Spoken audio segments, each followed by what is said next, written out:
마음이 깨끗한 자만이 요리를 할 수 있다. 이 말은 음악가 베토벤이 한 말입니다. 이런 말도 했다고 합니다. 영혼이 깨끗한 자만이 음악을 창조할 수 있다. 음악을 만드는 일도 요리를 하는 일도 모두 다 마음과 영혼을 들여다봐야 한다라는 의미가 아닐까요? 자, 여기 요리도 하고 노래도 하는 이가 있습니다. 그는 불기운이 가득한 주방도 또 멋진 오페라 무대도 다 똑같은 무대라고 말을 하는데요. 요리하는 성악가 전준환 셰프 지금 만나봅니다.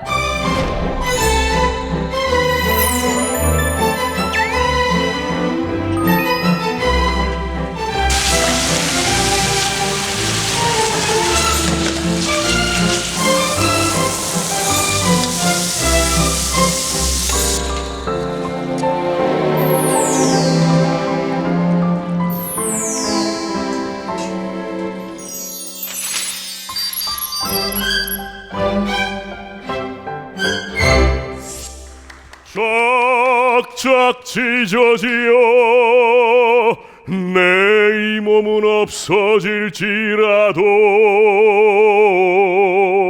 내 이름만 남아 있으리라. 명태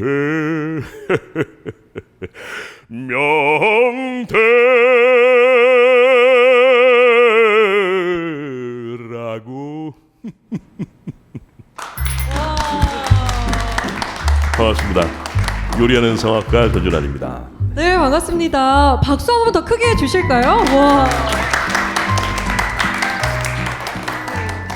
와, 어떤 곡을 불러주신 건가요? 이 노래는 이제 작곡하신 오현명 선생님, 베이스 바리톤 오현명 선생님의 대명사였죠. 하나의 18번이었고 명태라고 하는 곡입니다. 우리나라 최초의 어떤 해학적인 어떤 그 레시타티보 오페라적인 요소가 들어가 있는 곡이라고 볼 수 있는데 해학 속에 슬픔과 고뇌가 묻어 있는 그런 노래라고 볼 수 있죠. 요리와 음악, 때려야 될 수 없는 관계 같지만 그래도 요리하는 성악가라고 하면 어떤 분일까라는 생각이 들어요. 저는 이제 대학에서 성악을 전공했고 이탈리아로 오페라를 공부하기 위해서 유학을 갔다가 여기서 많은 일들을 겪으면서 한국에 돌아와서 다시 오페라 가수로 활동하던 중간에 저의 하나의 제 인생의 버킷리스트 중에 하나였던 요리사가 한번 돼보고 싶다 해서 시도를 했죠. 그래서 지금은 제가 자그마한 이탈리아 식당을 운영하고 있고 그리고 시간 나는 대로 또 무대에서는 성악가로도 활동을 하고 있습니다. 지금 노래를 연미복이 아니라 그렇죠. 셰프복이라고 네, 하죠. 조리복. 네, 조리복을 입고 노래를 해주셨는데 그만큼 이 묘한 조화가 어떻게 이루어질지 참 궁금합니다. 오늘 강연 잘 부탁드립니다. 네, 감사합니다.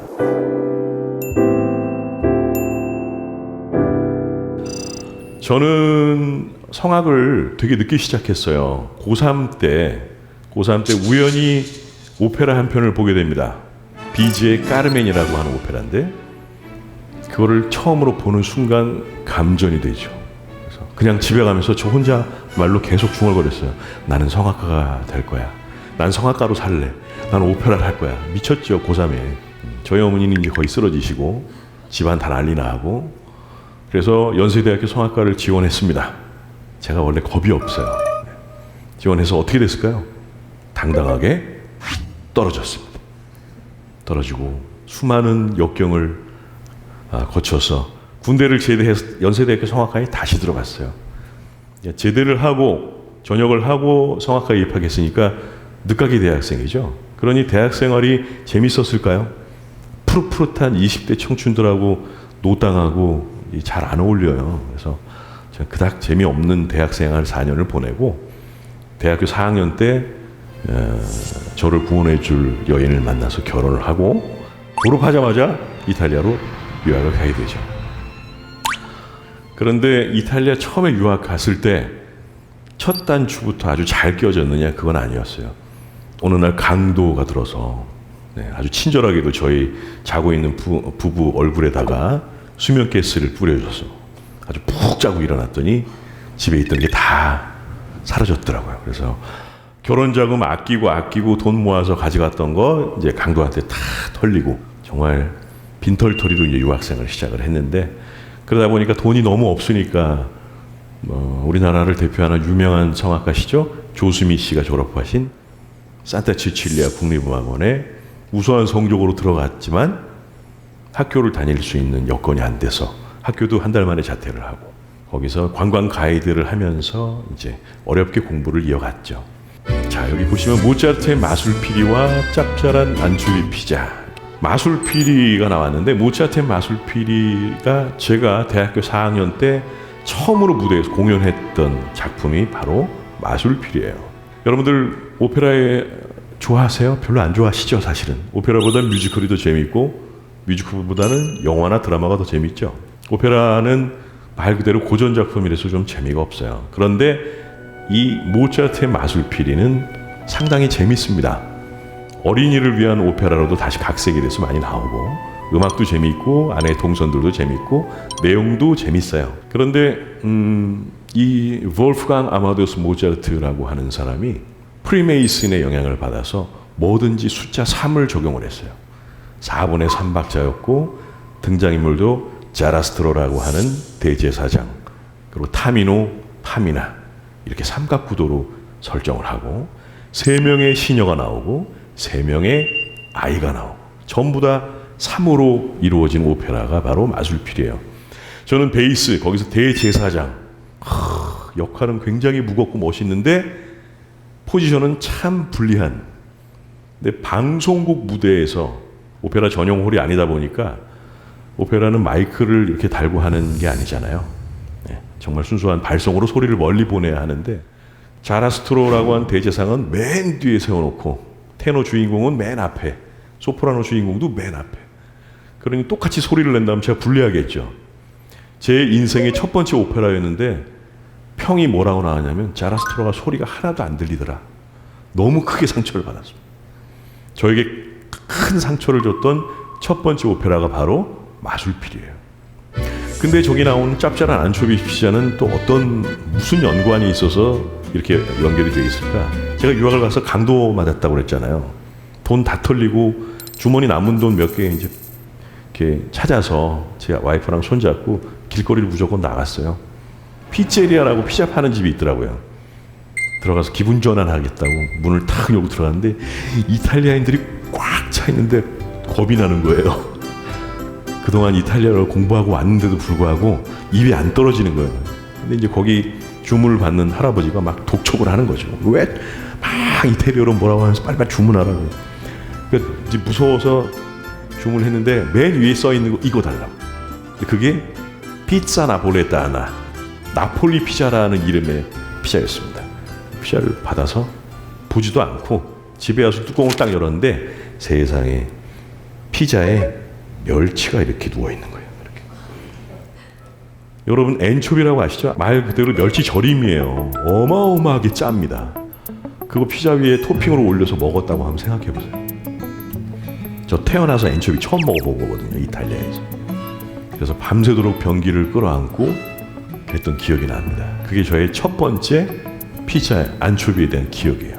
첫 번째 오페라 마술피리에 상처를 받고 처음에 가서 너무 힘든 상황에 첫 번째 이탈리아 음식에 또 상처를 받은 경우가 된 거죠. 근데 사실 저 엔초비라고 하는 것은 이탈리아 이제 그 바닷가 지역에 멸치가 잡힐 그 계절에 이거를 저장하기 위해서 소금에 절여놓고 먹는 음식입니다.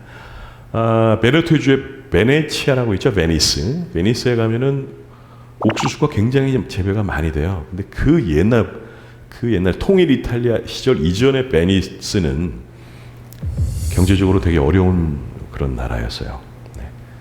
그러니까 옥수수를 많이 먹는데 옥수수만 계속 먹다 보니까 이제 병에 걸려요. 네. 그 다른 영양분이 공급이 제대로 안 되니까. 그래서 옥수수 폴렌타라고 하는 옥수수 빵 위에다가 이렇게 엔초비 절인 멸치를 올려서 먹었던 거예요. 우리 생각으로는 빵에다가 절인 멸치를 올려 먹으니까 그 안 어울릴 것 같은데 시간이 지나면 지날수록 그게 굉장히 묘한 매력과 맛을 가지고 있습니다. 짠맛 끝에는 무슨 맛이 있어요? 단맛이 있습니다. 좋은 소금으로 만들었을수록 마지막 끝맛은 단맛입니다. 그래서 처음에 저렇게 씁쓸하게 시작했던 오페라였고 처음 접했던 음식이었지만 시간이 흐르면서 저에게 단맛을 선사해 준 두 가지의 내용이 되겠죠. 자, 그리고 모차르트 이야기로 연결이 되는데 모차르트가 작곡한 오페라 중에 지금으로 표현하면 19금 오페라가 있어요. 그게 뭐냐면 돈 조반니입니다. 돈 조반니. 돈 조반니 영화로도 나왔고 돈 후앙이라는 영화로도 있었었죠. 스페인의 전설적인 인물 돈 후앙을 토대로 해서 만든 오페라인데 이탈리아 베네치아에는 실존 인물이 한 명 있었습니다. 키가 거의 한 2m 정도 되고요. 얼굴은 하얗고 팔다리가 길고 얼굴은 박보검보다 더 잘생겼고 6개 국어를 아주 능수능란하게 사용하고 문학과 시에 능통했으며 노래도 잘했고 춤도 잘 추고 희대의 바람둥이 카사노바가 실존 인물이면서 베네치아 태생이에요. 베네치아 공화국을 통치하던 도제라는 어떤 총독이 있었습니다. 거기 가면 도제 궁전이 있어요. 근데 베네치아의 도제의 눈에 바로 이 카사노바가 들게 되죠. 옆에서 시를 읽고 노래를 하고 너무너무 멋있는 청년이다 보니까 이제 카사노바를 굉장히 예뻐했죠. 근데 금기를 어겼어요. 금기를 깬 게 하나 있습니다. 도제의 애첩을 건드려요. 카사노바가. 너무 화가 났죠. 그래서 그 가지고 있는 정말 적용할 수 있는 모든 죄를 다 뒤집어 씌워서 카사노바를 감옥에 가둡니다. 도제의 궁 바로 옆에 비욘비 감옥이라고 하는 감옥이 있는데 자, 요 도제 궁전과 비욘비 감옥 사이에 이렇게 다리가 하나 있어요. 조그맣게 대리석에 구멍이 뚫려 있어서 겨우 바깥을 볼 수 있는 다리가 있습니다. 이 궁에서 재판을 받고 비욘비 감옥으로 넘어가면 죽기 전에는 못 나와요. 그래서 시인 바이런이 그 다리를 보고 이제 이 다리를 건너면 두 번 다시 돌아올 수 없었다. 그래서 본테 데이 소스피리 탄식의 다리라는 이름을 붙이게 됩니다. 근데 그 비욘비 감옥에서 탈옥한 유일한 사람이 있었어요. 누굴까요? 방금 말씀드렸던 카사노바가 비욘비 감옥에 탈옥한 유일한 사람입니다. 감옥의 어떤 간수를 유혹했다 뭐 이런 얘기도 있어요. 그리고 여유롭게 감옥에서 탈출해서 산마르코 광장에 그 세계에서 가장 아름답고 오래된 카페가 있습니다. 카페 플로리안이라고 1700년대에 생긴 카페가 지금도 영업을 하고 있는데 탈옥수가 여유롭게 그 카페에 앉아서 카푸치노 한 잔 탁 마시고 거기 있는 여자한테 윙크를 날리고 도망갔다. 뭐 이런 얘기가 전해질 정도로 아주 뻔뻔한 시대의 바람둥이가 바로 카사노바죠. 자, 돈 후앙, 전설의 인물 돈 후앙 그리고 실존 인물 카사노바의 이야기를 토대로 해서 돈 조반니가 만들어집니다. 얘기의 결말은 권선징악이에요. 마지막에 그렇게 바람을 피고 수많은 여인을 울렸던 돈 조반니는 지옥에 떨어지죠. 그러면서 오페라가 끝이 나는데 이게 재해석되죠. 현대에 와서. 우리는 과연 돈 조반니라는 사람을 묘만해야 할까? 이 사람이 정말 나쁜 사람이고 잘못됐다고 얘기할 수 있을까? 우리 마음속에도 누구나 돈 조반니를 품고 산다. 제가 예전에 이런 글을 한번 본 적이 있습니다. 상당히 공감이 됩니다. 그렇죠? 돈 조반니가 2막으로 이루어진 오페라인데 2막의 마지막에 돈 조반니가 파티를 해요. 그 시종 레포렐로를 옆에 두고 엄청난 음식을 먹어치웁니다. 이 레포렐로가 옆에서 봤을 때 주인님만 계속 여자랑 놀아나고 주인님만 계속 맛있는 거 먹고 주인님만 계속 불합리한 일을 하면서도 벌을 안 받고 하니까 이제 화가 난 거예요.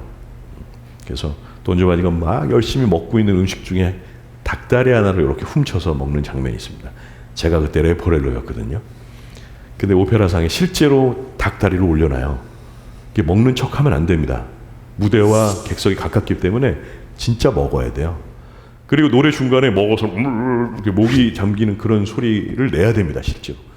근데 리허설하면서 제가 아무것도 안 먹고 무대에 올라갔는데 훔쳐 먹은 닭다리가 너무 맛있는 거예요. 그래서 진심으로 맛있게 먹다가 진심으로 목에 걸린 적이 있습니다. 그러니까 돈 조바니가 레포렐로 거기서 뭐 하는 거야? 그럼 네 주인님 이래야 되는데 정말 걸린 거예요. 그 오페라 중간에 탁 하고 닭이 이렇게 튀어나왔던 그런 적이 있어요. 그리고 오페라 끝나고 연출 선생님한테 칭찬받았죠. 어쩜 그렇게 연기를 리얼하게 하세요?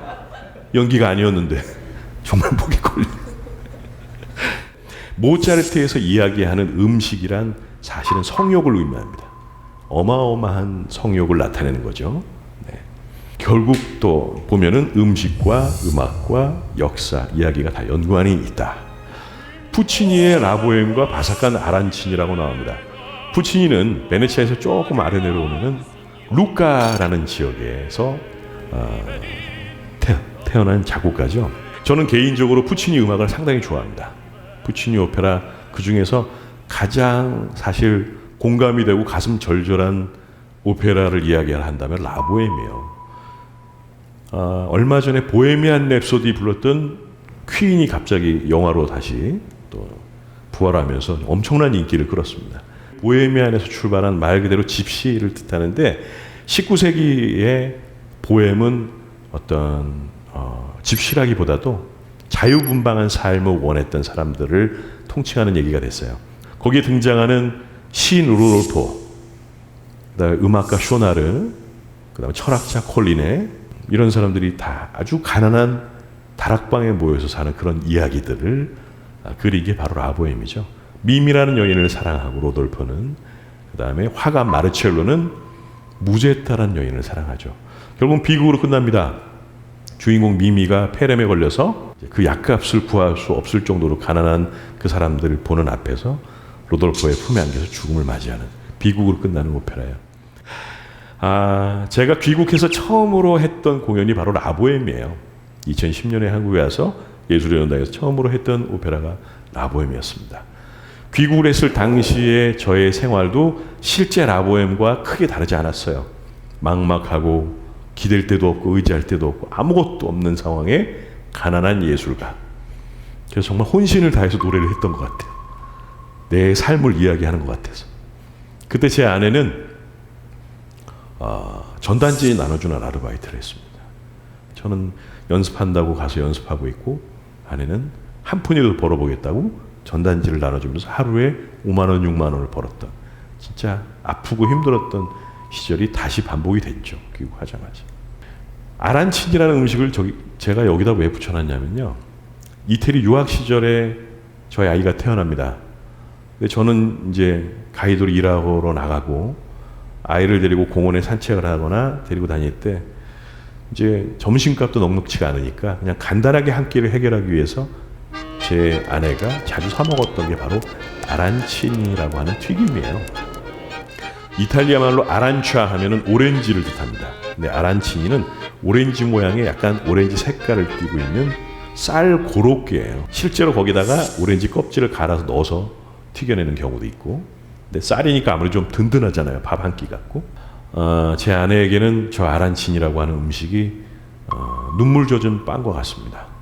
저 아이가 조금 커서 시칠리아에 예전에 한번 같이 여행을 간 적이 있는데, 내가 제대로 된 시칠리아 아란치니 사줄게 데리고 나가서 저거를 이제 앉아서 셋이서 놀아 먹는데 옛날 생각이 나니까 눈물이 핑 돌더라고요. 아내한테 너무 미안하기도 하고. 네. 그래서 저희 가게에서는 아란치니를 안 팝니다. 그래서 눈물 젖은 빵으로 기억하고 있는 음식이 바로 시칠리아의 대표적인 거리 음식 중에 하나인 아란치니라고 하는 고로케였습니다. 자, 주아키노 안토니오 로시니, 또 다른 작곡가를 소개할 텐데요. 이 작곡가는 참 재밌는 사람이에요. 자, 로시니 하면은 탁 떠오르는 오페라가 있을 겁니다. 오페라를 별로 좋아하지 않는 분들도 이 정도는 아시리라 생각해요.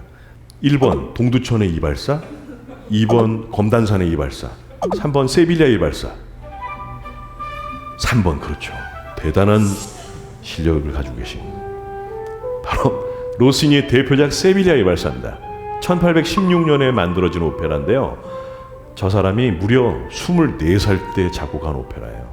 천재죠. 20대 오페라. 근데 이 오페라가 전 세계에서 가장 많이 무대에 올라가는 대표적인 3대 오페라 중에 하나가 바로 세빌리아 이발사입니다. 그런데 세빌리아 이발사라는 이름의 오페라가 사실은 다른 작곡가가 작곡된 작품으로 존재했었습니다. 조바니 파이시엘로라고 하는 로시니보다 쉬운 2살이나 많으신 작곡가가 이미 세빌리아 이발사라는 오페라를 작곡해서 그때 유럽에서 엄청난 인기를 끌었던 작품이었어요. 그런데 똑같은 이름으로 웬 젊은 맹랑한 작곡가가 작품을 턱 냈단 말이죠. 이 작품 초연날 무슨 일이 있었을까요? 1816년은 파이시엘로가 돌아가신 해예요. 근데 파이시엘로의 광팬들이 이 초연하는 극장에 몰려와서 엉망을 만들어 버립니다.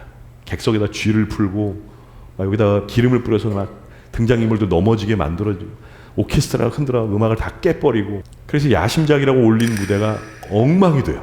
로시니는 뭐 여러 번 울었겠지만 로시니가 일생에 아주 기억되게 3번 울었다고 해요.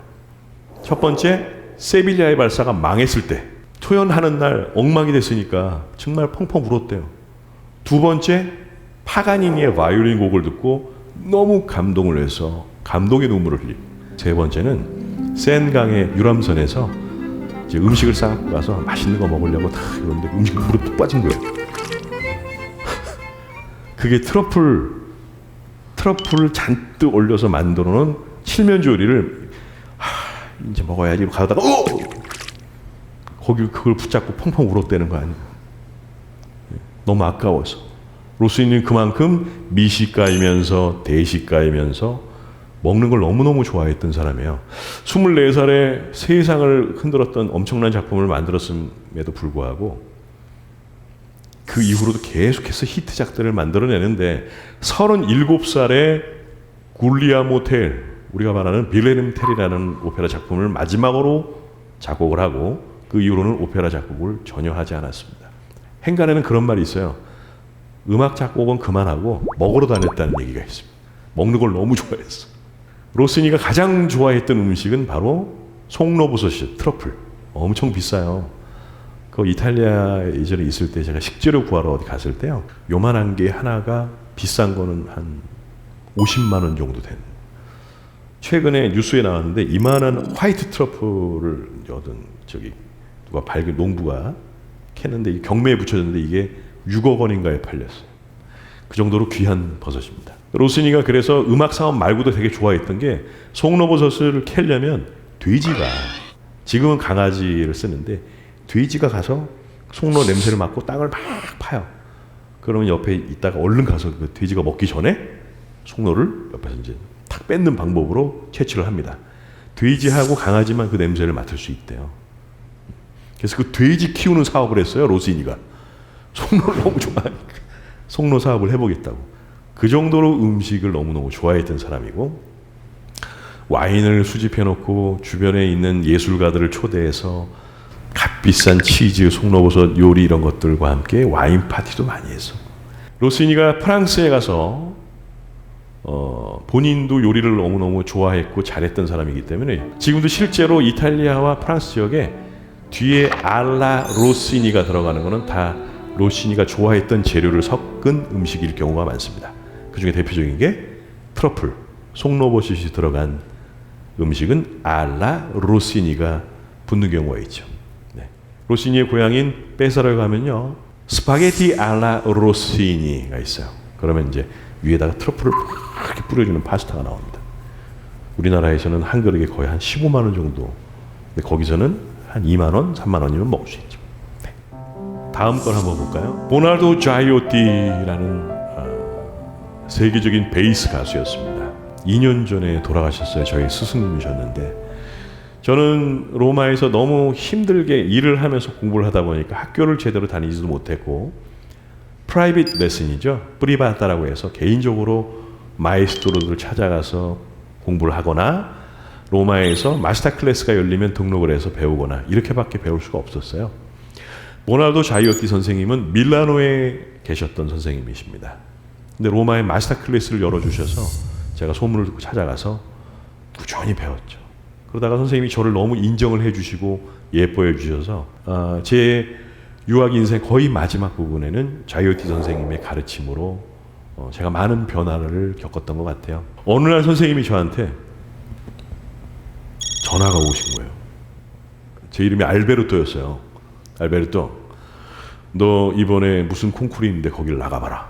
그래서 선생님 나 일 끝난 지 얼마 되지도 않고 지금 너무 힘들다고. 그랬더니 아니야, 너 이제 지금 콩쿠르 나가면 1등 할 수 있어. 내가 너한테 가르친 거를 넌 지금 제대로 이해하고 있는 것 같아. 나가봐. 그래서 선생님 말을 듣고 정말로 지원을 하고 나가서 1등을 했어요. 38살에. 저도 대단하죠? 네. 이럴 때는 박수도 쳐 괜찮아요. 선생님 말을 고지고대로 이해를 하고 레슨을 하실 때 선생님은 그런 제가 너무 예뻤던 거예요. 정말 힘들고 어렵게 공부한다는 걸 알고 계신데 악착같이 와서 배우고 발전이라는 걸 하고 하니까 선생님이 정말 본인이 알고 계신 거를 다 저에게 알려주시려고 노력을 하셨죠. 그리고 선생님이 놀랍게도 저한테 레시피를 하나 알려주신 게 있어요. 저희 식당에서 지금 가을 겨울에 제일 유명한 베스트셀러가 해산물 파스타입니다. 해산물 파스타. 제가 하는 요리는 무슨 유명한 스타 셰프들이 발휘하는 특별한 팁이 있는 게 절대로 아니에요. 특별한 팁이 없어서 나름 맛있고 잘 되는 요리라고 말씀드릴 수 있는데, 이탈리아인들이 요리를 할 때 대단한 기술을 가지고 있는 사람들이 하는 요리가 우리가 알고 있는 그 맛있는 이탈리아 요리가 아니에요. 해물 파스타에는 도대체 여기다 뭘 넣기를 이런 맛이 나요? 하시는 분들이 가끔 계세요. 근데 뭘 특별하게 넣지 않아요.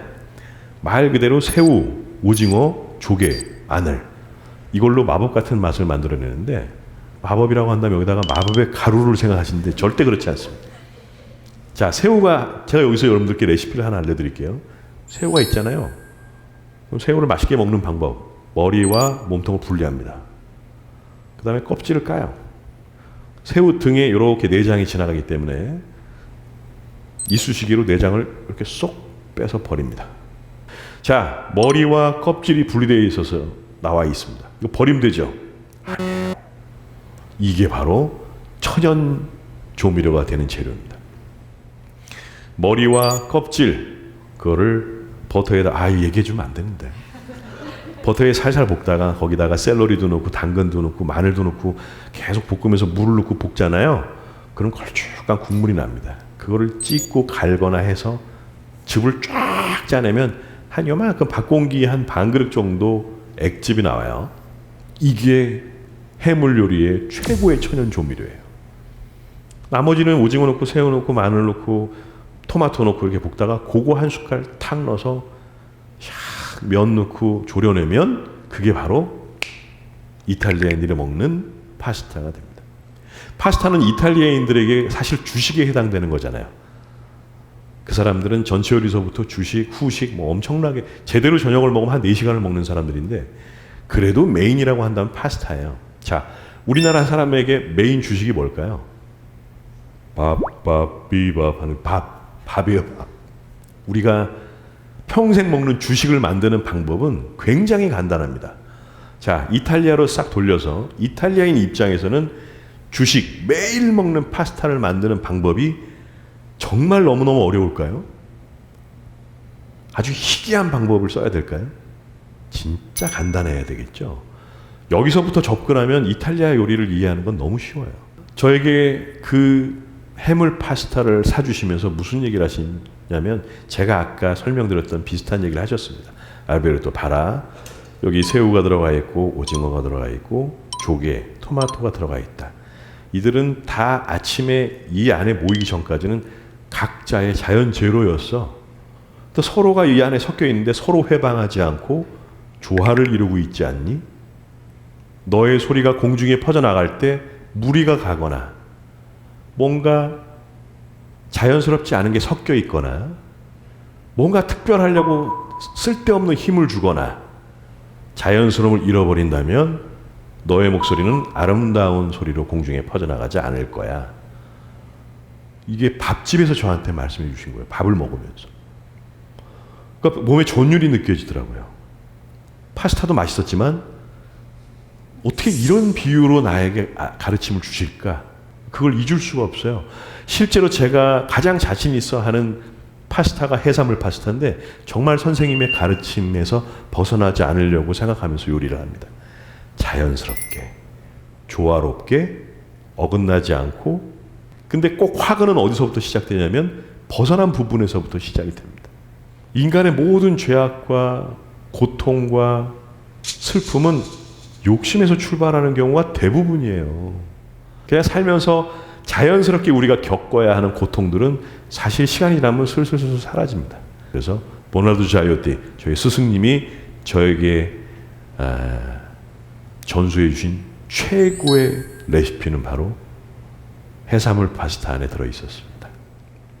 자, 소프라노 조수미를 위한 나폴리식 고등어찜. 와, 세상에 고등어를 나폴리식으로 어떻게 찌나 정말 궁금하셨죠?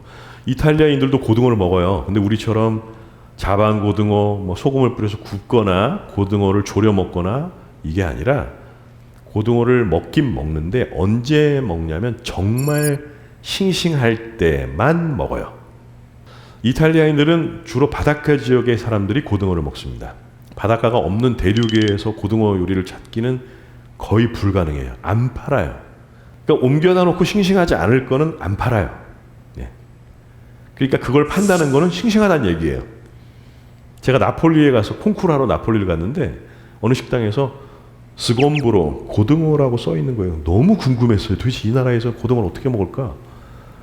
그래서 물어봤어요. 레시피를.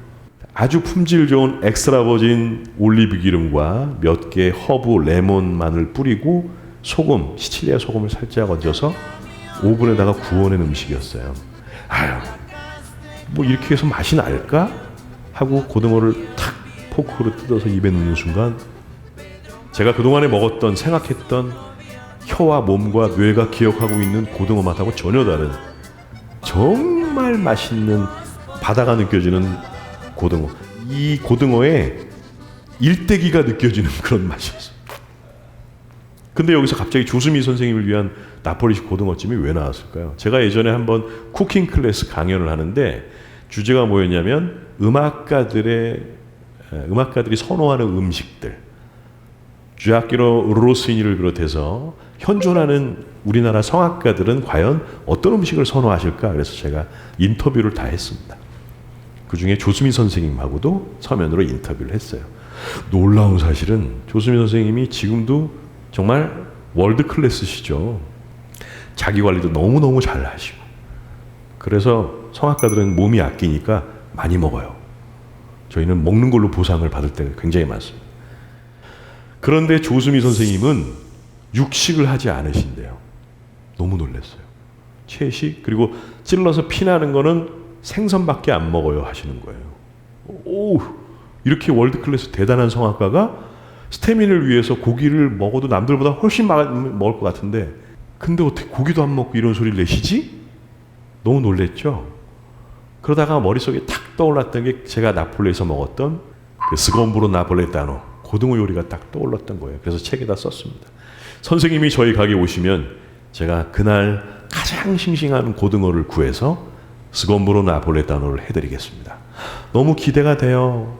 라는 답장까지 받았는데 아직까지 오시진 않으셨어요. 바쁘시니까 오실 수가 없으신 거겠죠.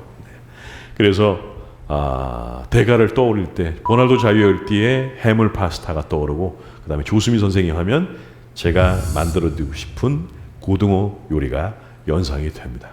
자, 늘 부엌에 있는 내 아내에게 저는 이 챕터를 보면 진짜 마음이 안 좋아요. 저희 결혼한 지 올해가 20주년인데 저지르지 않으면 못 갈 것 같아가지고 빚을 내서 이탈리아 여행을 한번 갔다 왔어요.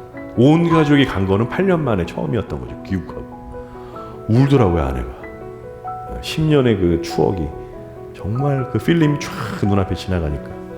그리고 저희 살았던 집, 옛날 살았던 집 갔더니 이탈리아는 정말 변화가 거의 없어요. 심지어 이렇게 찌그러져 있는 간판이 세상에 10년 전이랑 똑같이 붙어 있더라고요. 거기. 어쩜 이렇게 변화가 없어. 저의 청춘의 고향 이탈리아. 네. 그러니 제 아내와 가장 많은 시간을 보냈던 곳도 이탈리아죠. 그 음악 한다고 나가서 맨날 노래하러 돌아다니고 뭐 중간에 돈 떨어지면 와서 가이드하고 돈 차면 또 나가서 노래하러 다니고 콩쿠르 가서 상 받으면 다 따라와 그 옛날 그 이 카메라 이걸로 연주하는 거 다 찍고 어느 콩쿠르에서 제가 2등을 하고 연주를 하고 딱 내려왔는데 이태리 할머니가 저한테 오더니 얼굴 따귀를 딱 때리는 거예요. 까띠고 나쁜 놈. 오, 왜 그러세요? 했더니 네 아내는 저거 찍느라고 연주 하나도 못 봤다고. 넌 까띠보라고. 우리 집사람 옆에 주렁주렁 장비를 달고 이걸 찍고 있었던 거예요. 저는 막 무대에서 화려하게 노래하고 있는데 얼마나 미안해요. 아란치니도 미안한데 그냥 미안함의 연속인 것 같아요. 남자의 중년은. 네. 자, 김광석의 어느 60대 노부 이야기와 베네치아식 대구 요리, 이것도 역시 제 아내와 연관된 이야기인데요. 제가 예전에 아주 자그마한 어떤 서점에서 콘서트를 할 때 주최 측에서 요구사항이 뭐였냐면 성악곡, 클래식곡 말고 가요 중에 뭔가 공감이 될 만한 노래를 하나 불러주세요. 그래서 고민을 하다가 결정한 게 김광석이 불렀던 어느 60대 노부부의 이야기. 그 노래 혹시 아세요? 맨 마지막에 어떤 소절이 나왔냐면 여보 안녕히 잘 가시게 여보 안녕히 잘 가시게 이렇게 끝나요. 가슴이 턱 내려앉더라고요. 그 부분에서. 언젠간 저도 제 아내와 헤어지겠죠. 저 노래를 준비하면서 그런 생각을 했어요. 언젠간 내 아내와 헤어질 텐데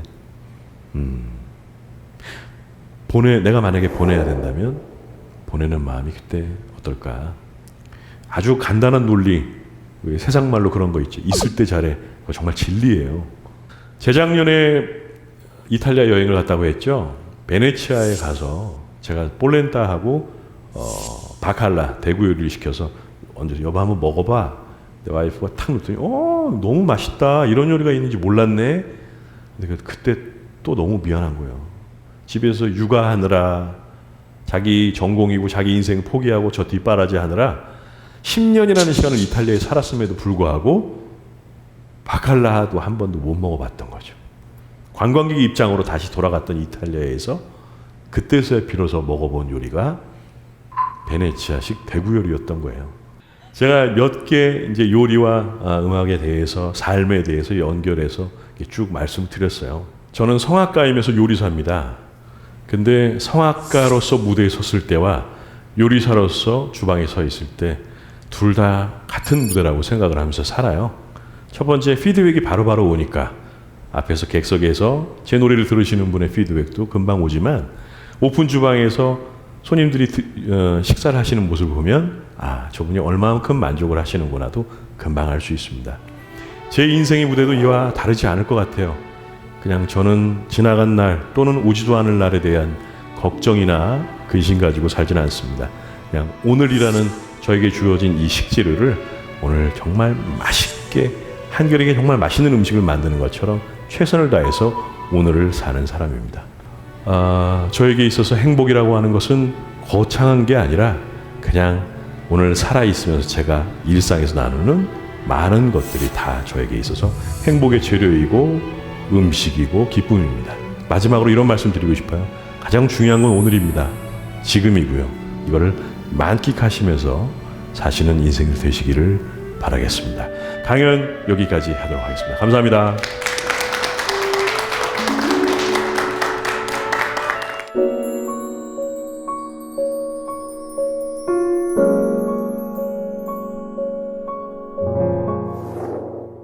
네, 재밌게 다들 들으셨나요?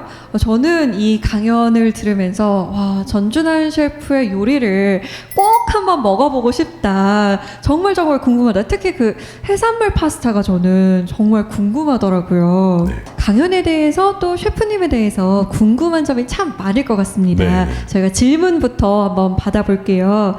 궁금한 점이 있으시면 네. 그 예술가로 살아가는 그 꿈을 가지고 있는 사람이잖아요. 그리고 네네, 지금도 그렇죠. 하고 네. 계시고 네. 그것에 있어서 투자 취업은 뗄 수 없는 운명인지 그게 좀 궁금해요. 아주 현실적으로 봤을 때 떼면 안 되는 운명입니다.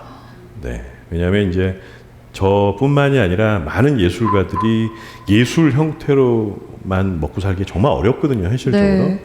그러다 보니까 사실 저는 좀 예술과 동떨어진 어떤 행위라고 생각할 수도 있지만, 노래하시는 분들 또는 연주하시는 분들도 약간 벗어난 다른 맥락의 다른 잡들을 많이 하고 계세요, 실제로.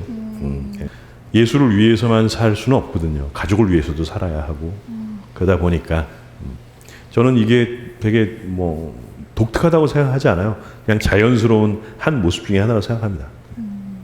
제 주변에서도 시인이면서 직장인이신 분들이 꽤 있거든요. 네네. 하지만 그래도 나는 요게 조금 더 좋다라는 게 있을 것 같아요. 어떤 게 더 좋으세요? 이런 질문도 되게 많이 받았어요. 네. 노래가 좋으세요? 요리가 좋으세요? 단골 질문일 것 같아요, 아무래도. 요리할 땐 요리가 좋고 무대에선 노래가 좋습니다. 거기에 최선을 다해야 요리는 요리대로 나오고 노래는 노래대로 나오니까. 노래하면서 올라가서 오늘 매출이 어떻지? 막 이렇게 생각하면 노래 엉망이 되겠죠. 후라이팬 막 돌리고 있는데 갑자기 머릿속에 가사가 안 어울릴 것 같아요. 그래서 요리할 땐 요리에 집중하고 노래할 땐 노래에 집중하고. 네, 그게 최선이라고 생각합니다. 다른 질문도 한번 받아볼까요? 지금까지 요리사라는 직업을 가지고 살아오시면서 항상 누군가에게 요리를 해주시는 입장이었잖아요. 네네. 네, 그러면은 혹시 다른 사람에게 받고 싶은 요리라던가 그런 건 없나요? 요리사 입장에서 제일 선호하고 맛있어하는 음식이 뭔지 아세요? 남이 해준 음식입니다. 물론 다 맛있진 않죠. 근데 저희도 요리를 하다 보니까 어디 가서 특히 비슷한 요리를 먹게 되면 이게 그냥 먹으면 되는데 자꾸 평가를 하게 돼요. 머릿속에 그럴 것 같아요. 재료가 뭐가 들어갔지 막 이러고 하다 보니까 불편한 경우도 많죠. 근데 이제 누구에게 초대를 받았거나 저희 아내나 저희 어머니나 아니면 친척들이나 친구들이나 만찬에 초대받아서 요리해주면 정말 저는 아무 적이 없이 너무 맛있게 먹습니다. 많이. 네. 굴곡진 인생을 살아오셨다라고 네. 표현하셨는데 요즘 청춘들 진짜 힘들거든요. 취업 준비도 힘들고 또 친구 관계도 힘들고 여러 가지로 힘든 점이 많은데 그런 사람들에게 어떤 요리 추천해 주시겠어요? 자신의 몸에 예의를 갖추라라고 말씀드리고 싶어요. 네. 우리가 사실 하루 세 끼 먹는 사람들이잖아요. 무엇을 먹느냐가 곧 그 사람이다라는 말이 있습니다. 근데 사실 조금 안타까운 게 우리가 흔히 나가서 우리가 먹는 한국 음식들, 한식들 보면은 예전 원래 고유의 한식에서 많이 벗어났다고 생각이 돼요. 그 중에 달고 짜고 자극적인 요소가 너무 많이 포함되어 있다 보니까 우리 젊은 세대들 특히 이 음식들을 늘 일상에서 접하고 먹고 사는 세대들을 보면 조금 안타까울 때가 많죠. 조금만 더 자신의 몸에 예의를 갖춰서 조금 더 제대로 된 음식을 찾아 먹으려고 노력하고 자신을 위해서 투자하는 것도 굉장히 중요한 일이라고 생각합니다. 네, 오늘 강연 정말 잘 들었습니다. 감사합니다. 듣다 보니까 막 배가 고파지는데요. 오늘 셰프님께서 저희 사세계 공동체 아주 특별한 선물을 준비해 주셨다 들었어요. 제가 요리하는 성악가잖아요. 그래서 여러분들께 맛있는 파스타를 대접을 해드릴까 하다가 여기 들고 올 수가 없어서 그래서 그냥 노래 선물을 하나 준비했습니다. 제가 준비한 노래는 10월의 어느 멋진 날이라는 노래인데 지금이 3월이니까 제 임의대로 아주 어려운 일이긴 하지만 가사 하나를 바꿔서 여러분들께 불러드리도록 하겠습니다. 3월의 어느 멋진 날에 여러분들께 선물하고 저는 물러가도록 하겠습니다. 감사합니다. 오늘 감사합니다.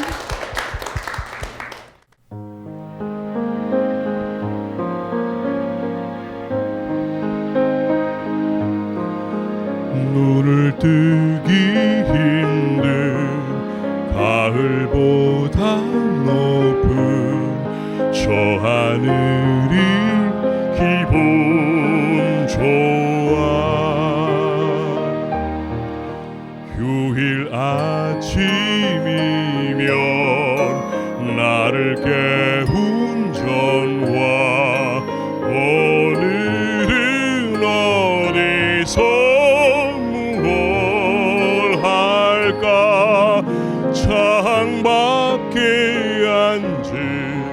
바람 한 점에도 사랑은 가득한 걸 널 만난 세상 더는 소원 없어 바람은 죄가 될 테니까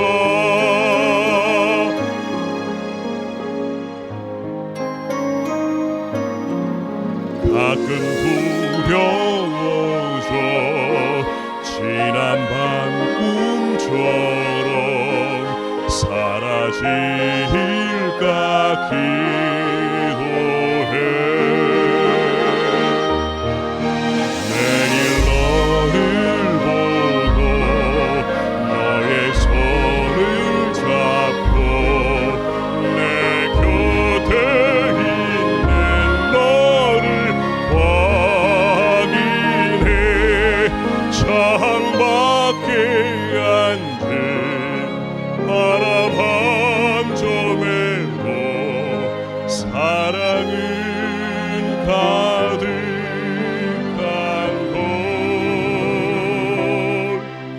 걸널 만난 세상 더는 소원 없어 바람은 죄가 될 테니까 자, 다 같이 아 해볼까요?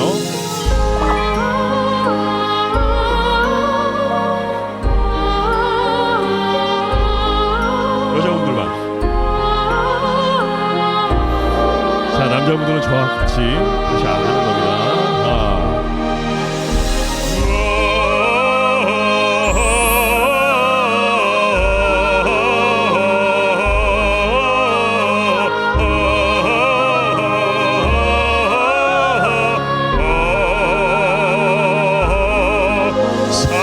살아가는 이유 꿈을 꾸는 이유 모두가 너라는 것 내가 있는 세상 살아가는 동안 더 좋은 것은 없을 거야 3월의 어느 멋진 날에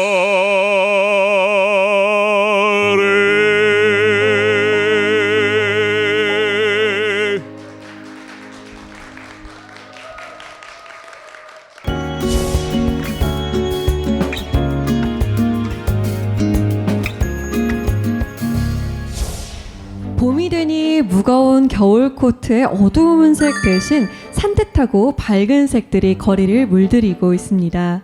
미국 팬톤 컬러 연구소는 2020년의 색으로 클래식 블루를 뽑았다고 합니다. 클래식 블루는 휴식의 색이라고 하는데요. 요리하는 성악가 전준환 셰프의 음식 이야기 또 노래가 휴식처럼 느껴지는 건 어쩌면 지중해 바다의 푸른 기운을 담고 있어서가 아닐까요? 휴식 같은 친구가 되고 싶은 사색의 공동체, 저희는 다음 시간에 돌아오겠습니다. 고맙습니다. L'espoir est un plat bien trop vite consommé. À sauter les repas, je suis habituée. Un voleur